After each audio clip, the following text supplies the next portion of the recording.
Assalamualaikum warahmatullahi wabarakatuh.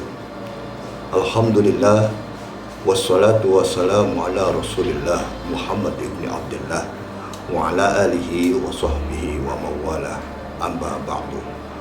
Faqad qala Allah Ta'ala fi mukhami kitab tanzili wa huwa asdaqul qailin. A'udzu billahi minasy syaithanir rajim. Bismillahirrahmanirrahim.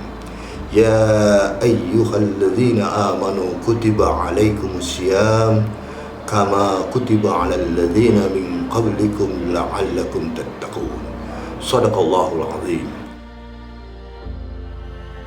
Ma'asyiral muslimin wal muslimat, shaimin wal shaimat dimanapun berada yang dimuliakan oleh Allah Subhanahu wa Ta'ala. Alhamdulillah, pada kesempatan kali ini Allah masih berikan kita panjang umur, sehat walafiat. Terlebih-lebih kita pada saat ini masuk berada di bulan suci Ramadan, bulan yang begitu mulia, yang hanya Allah berikan untuk umatnya Nabi kita Muhammad sallallahu alaihi wasallam. Ulama-ulama terdahulu, para salafus soleh, manakala masuk bulan Ramadan, mereka menyambutnya dengan gembira, dengan senang hati. Bahkan mereka menulis kata-kata marhaban ya Ramadan, marhaban ya Ramadan, marhaban ya Ramadan di pintu-pintu rumah mereka sebagai bentuk dan wujud kegembiraannya. Karena apa? Memang bulan Ramadan ini bulan yang istimewa.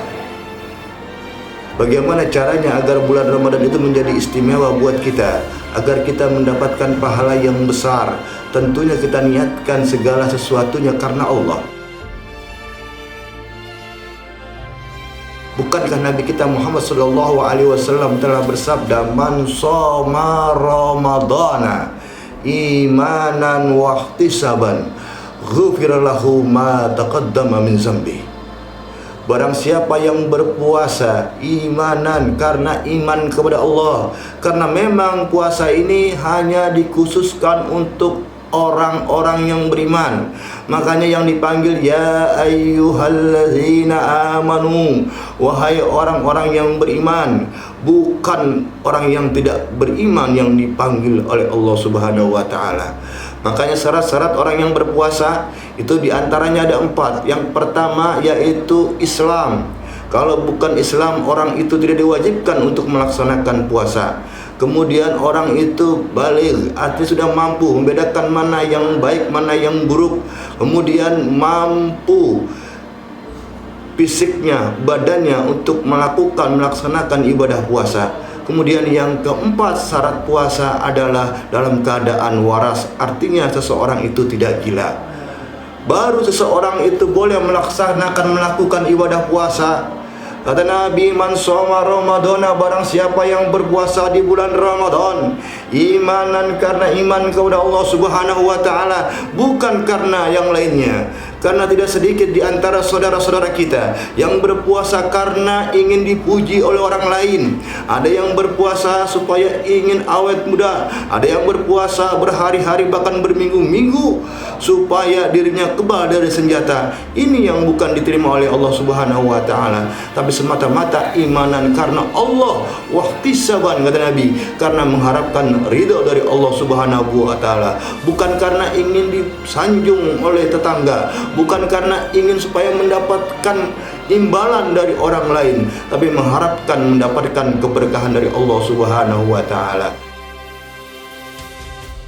Masyiral muslimin, jamaah dimanapun berada yang dimuliakan oleh Allah Subhanahu wa Ta'ala, puasa merupakan ibadah yang Allah berikan hanya untuk umatnya Nabi kita Muhammad sallallahu alaihi wasallam. Ingat bahwa setiap sesuatu yang Allah perintahkan, setiap sesuatu yang Allah wajibkan, tentunya pasti ada tujuan dan hikmahnya.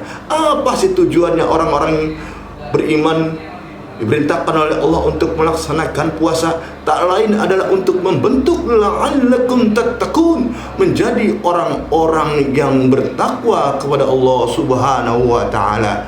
Di puasa di sini Allah mengajarkan disiplin kita, diatur supaya jujur, supaya kita berbagi, merasakan bagaimana rasanya saudara-saudara kita di sana yang berpuasa. saudara-saudara kita yang menahan lapar.